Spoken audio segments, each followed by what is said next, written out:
4e journée de cette 26e édition du Festival de La Rochelle, du Festival de la Fiction de La Rochelle, pardon. Et j'ai l'immense honneur d'être en compagnie de Pascal Elbé. Salut. Salut, salut. Alors toi, ce festival, tu le connais, hein, c'est pas la première fois que tu viens. Oui. Qu'est-ce qui représente d'ailleurs pour toi ce festival? C'est une plateforme d'échange qui est unique. C'est-à-dire de voir des producteurs avec des scénaristes et de pouvoir... c'est rare un festival où on est vraiment dans l'artistique, pas que dans le... Il n'y a pas tellement de diffuseurs. Enfin, il y a des diffuseurs qui sont là, mais c'est vrai que c'est une passerelle très importante entre les gens qui fabriquent, donc les producteurs et les scénaristes, et évidemment aussi un peu les acteurs, mais aujourd'hui, oui, c'est important que la télé ait son festival, et c'est un festival qui compte, quoi, et qui mélange tout. Non, j'adore. J'ai découvert ça avec beaucoup de plaisir. Cette année, te revoilà et tu n'es pas venu les mains vides puisque tu es venu avec toute l'équipe de la mini-série Cette Nuit-là, Oui. Série à suspense tirée du roman du même titre, Cette Nuit-là de Linwood Barclay. Tu interprètes le rôle de Damien Forestier, tu es le père de Zoé Forestier, interprété par Fantine Ardouin. Toi qui as l'habitude justement des rôles télé-cinéma dans des séries à suspense, qu'est-ce que ce personnage-là t'amène le plus?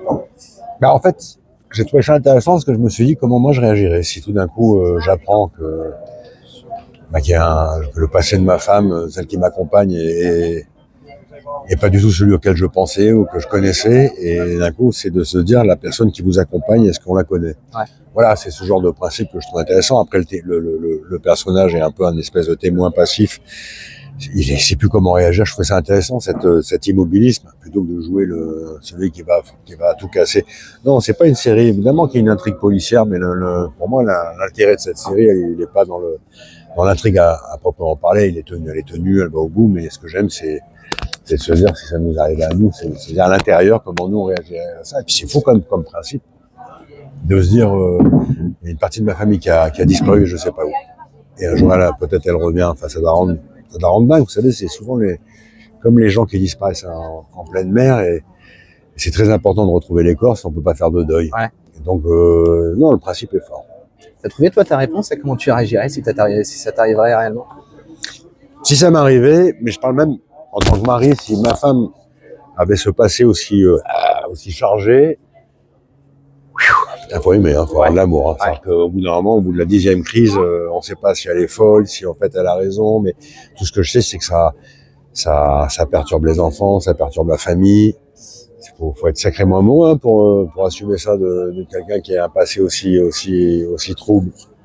Est-ce que je serais resté? Est-ce que j'aurais par amour? Ou est-ce que je partirais aussi par amour parce que je veux pas m'infliger ça pour moi-même?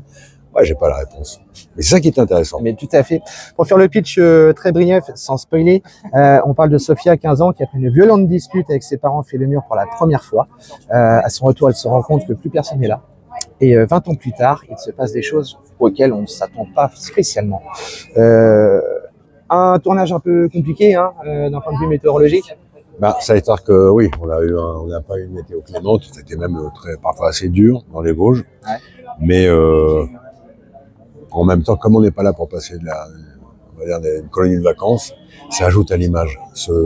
Ce qu'on nous on a vécu, bon, c'est une chose, mais ce que je vois à l'image, cet univers, mais là, je remercie surtout aussi la réalisatrice, Madame Winocourt, qui a réussi à donner une espèce d'identité, un univers à cette série, et c'est une énorme valeur ajoutée. Et c'est vrai que la neige, la pluie, le froid, c'est pas agréable quand on le fabrique, mais à l'image, c'est comme un personnage en plus. Ouais, les éléments sont âpres, rudes, et on se dit waouh, putain, comment ils vont faire pour ça ajoute, oui, évidemment, ça ajoute à l'obstacle, ça ajoute à ce qu'on peut ressentir dans cette espèce d'univers un peu froid, non, c'est bien. Alors, c'est dur, mais et la région est magnifique. D'ailleurs, j'ai la région Grand Est qui a beaucoup aidé la série et qui m'a aussi accompagné moi sur mon prochain film au cinéma. C'est une région qui commence à se développer pour le cinéma, pour la télé, et il y a des décors fous. Bon, c'était dur, mais honnêtement, je préfère que ce soit dur sur le tournage et voir une série qui tient que de tourner sous les palmiers et puis raser les murs quand ça sort.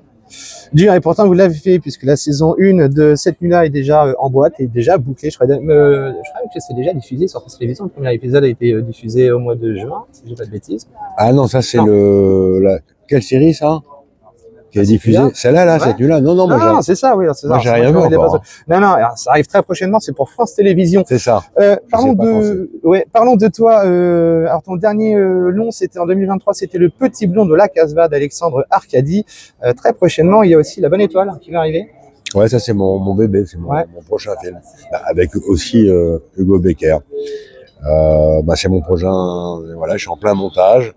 J'ai tourné tout l'été, dans les Vosges aussi, donc. Mais là, c'était l'été, c'est pas pareil. Et bah, c'est important. C'est mon prochain film, donc ce sera avec Benoît Poulvord, André Lamy, Zabou, Bretman, etc., etc. Et Bien. ouais, ça va être. Je suis en plein dedans, je suis très excité. Et Moi, je suis vraiment en immersion. Le casting, les moustis, sachant qu'en plus c'est derrière la caméra encore plus, on restera très informé de cette actualité-là. Ça arrive prochainement, je crois que c'est pour au courant 2025. Petite question personnelle, qu'est-ce que tu aurais fait toi si tu n'avais pas fait cette carrière dans le cinéma?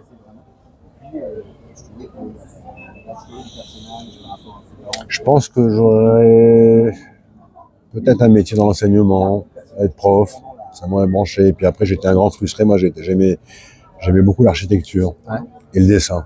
C'est marrant, il y a beaucoup énormément de gens du cinéma, de la réal qui nous parlent d'architecture, C'est vrai? de construction. Ouais, peut-être il y a un rapport entre construire un film, une Ouais, série, de bâtir, ouais, de laisser quelque chose, peut-être. Mais ouais, c'est vrai que j'étais toujours... et le dessin aussi, mais j'ai eu beaucoup de chance. J'avais une petite patte. J'ai croisé, quand j'avais 16-17 ans, un camarade dans ma classe qui, lui, avait vraiment le talent du pinceau, de la plume. Et je me suis arrêté tout de suite en me disant, voilà, lui, là, il a juste 2 trains d'avance sur moi et ce sera, donc faut pas que je fasse ça. Sans le savoir, il m'a sauvé la vie. Et en fait, c'est toujours ça participe, toujours à essayer de trouver un truc, on va dire, artistique, créatif. Écrire, jouer, réaliser. Oui, il y a des gens qui ont besoin de s'exprimer pour apaiser, on va dire, peut-être, entre guillemets, leur douleur, leur souffrance, leur joie. J'en sais rien, c'est bizarre. En tout cas, pour notre plus grand plaisir. Heureusement, tu n'es pas peintre ni architecte, mais tu es un architecte de l'émotion de par tes œuvres. Et ça, c'est très intéressant. Je le rappelle, cette nuit-là, c'est très prochainement pour France Télévisions. C'est réalisé par Myriam Vinocourt. Merci beaucoup d'avoir pris le temps de répondre à mes quelques petites questions. Tu vas jusqu'à la fin du festival? Je reste jusqu'à demain soir, donc ça finit quand? C'est ça, demain soir. Eh ben, donc je fais la clôture à Wood-l'Isère. Et puis, forcément, pour La Bonne Étoile, je te dis un gros merde, mais je sais que tu le prendras bien. Et puis, nous, on reste bien évidemment tout au long de cette 26e édition du Festival de la Fiction de La Rochelle.